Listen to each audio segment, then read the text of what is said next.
rusuh barang kaki guru baraja guru mati di surai lain lah. Ko bungcang lah bumi nyo langit mampe ombak jalan kok kadang membuat tentang itu. Kan tetapi dili mana kato dipandang mana raginya to kato wajib di jawe yang wajib di sabui. Madu lah mersuah memang aduk kebadan diriamu dan menurut anda maksudnya tanya tentu sebanyak jawe sebanyak kayu yang banyak sabui. Lantiam nyo semua tinggi barang muatnya semua dalam giatnya semua merah.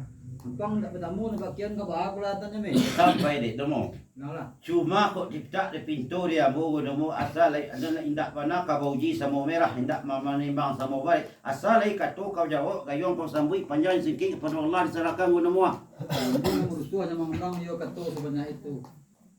Tano ada be ila aja mau dari tu nyame ke kanta lah mu mamindang. Pin mantang mu itu. Menangga katu nyame no rasono dari ujung sampai ke pangkal asono ni imak.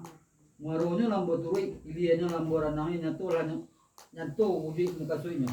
Mata layang panang jauh atau tukia panang laki di jalan konan dua tarantang ketemu jalan sarak kedua jalan adai.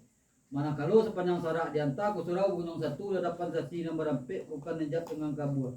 Kok katil sampai ke jantan ke bawah sampai ke kesiak bulan ngakui ketiam balau ke tangga rasul tak mungkin entabul karak dari Allah.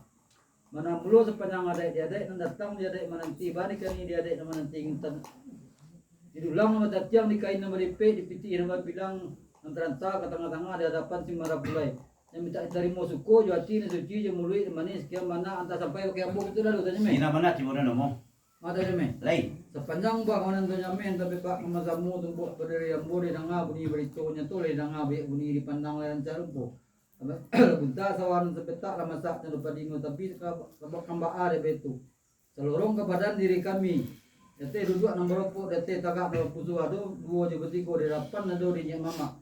Yang berserakan jalur sutu kuntung ikan yang mulia ku indah ame pada anu kepanjawi runjang tarik ku ada yang tangan itu dah. Puna sampai